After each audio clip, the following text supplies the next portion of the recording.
Greetings, Porsche Zeraia. So recently I had a guy try to talk to me or get my number or whatever, and he said something to me that really got me thinking. He said, "You seem like the type of woman who likes to be in control."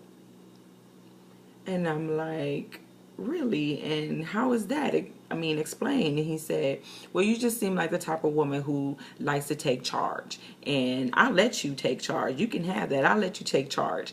And it got me to thinking, what's going on with your manhood? Because I was always taught that the man was the head of the household. And as a woman, we are to be independent as well as dependent on our men, which means when times get rough, we have some hardships, the woman should be strong enough to say, okay, babe, I got this until you can be back on your grind or in position. I got your back. But at the same time, we are to be dependent on our man and expect our man to be the man without us helping him to be a man. I'm just saying, ladies, you cannot expect a man to be the man you need him to be until he's the man he needs to be.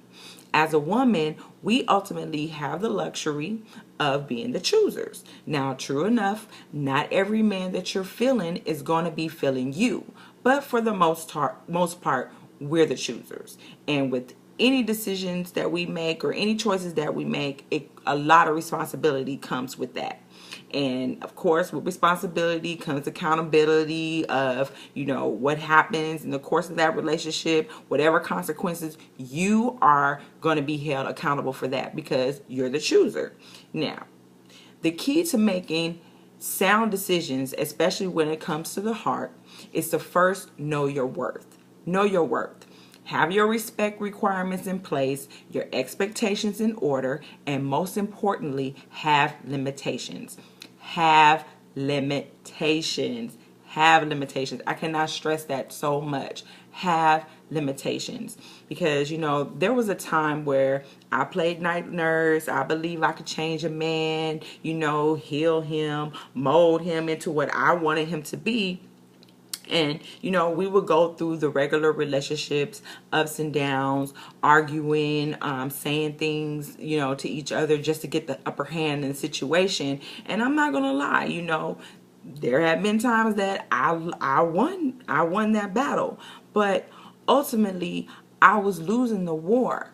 He was finally becoming what I wanted him to be as a man, but he was losing who he needed to be, which left him miserable and, just starting stuff because he was unhappy and he was, looking for a way out. And he never told me directly that he was feeling lost or, that he was just kind of just there, but I could tell that he wanted more for himself. And looking back now that, the situation is where it is, I truly believe that he wanted to make me happy. I believe that. I believe that he wanted to make me happy, but this meant that he had to sacrifice his own happiness for me.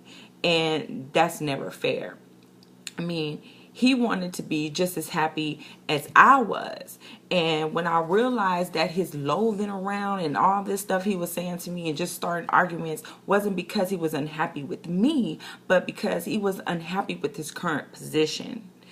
I mean, I could no longer just be selfish in my own needs, my own wants, what I wanted him to do, only thinking of myself, because that's really what it was. I was being selfish. I wanted him to be what I wanted him to be. So long story short, oppositions were unavoidable. And so basically we went our separate ways and he went on to become the man that he wanted to be, but not the man for me.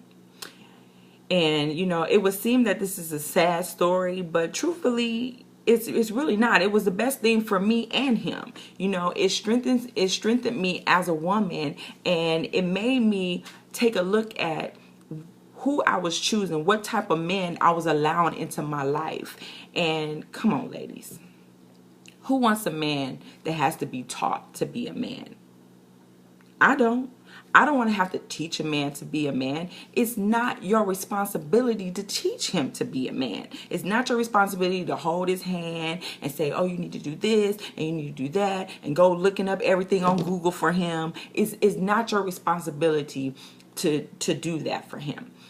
The man wears the pants. And as ladies, we need to focus on wearing that pretty little black dress.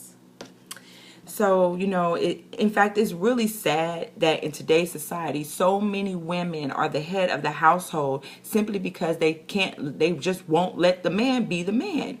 And they have a man. They just don't let him play his role. They do everything. They pay the bills. They do the budget. They do the grocery shopping. They do everything. They even wash the car, just everything. And they're not letting that man be a man in his own right. Again, ladies, you are the choosers in everything. In the relationship, you choose what man you want to be in your life. Meaning you have the upper hand when it comes to the type of man you need. And when meeting a prospective male, okay, get to know him. And allow him to show you who he is. And when he shows you who he is, believe him. That's who he is. Don't try to change him. Don't manipulate him. Don't ridicule him for not being the man that you need him to be, and for him not changing and transforming into this man that you have in your head that you want.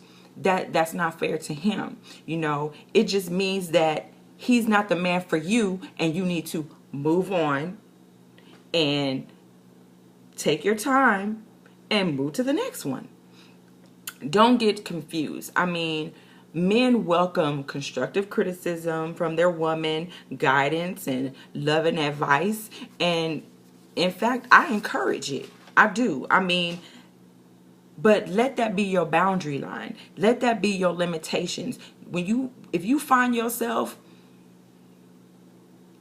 putting too much into his business and it's all what you think and what you want, no, he's not your child. He's your man. If you're telling him what to do, when to do, how to do, when to go to bed, when to wake up, that's your child. That's your toy. But you don't want that. You want a man.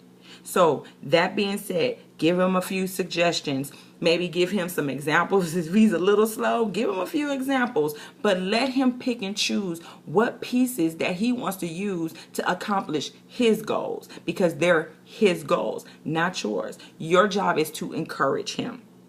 Have his back and encourage him. And that's it.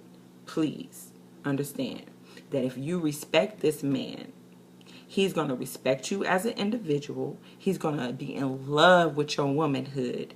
And most importantly, he's going to treasure your heart. And as women, that's what we want. We want our man to love us. We want our man to treasure us. We want our man to do for us and take care of us. And we don't want to tell them how to do it. We want them to be the man and to take us by the hand and say, baby, I got this. Because he needs a woman that he can trust. But he needs a woman that's strong enough to let him be a man. Now that's television. Let's just make sure it's the right one. Porsche Zeraia.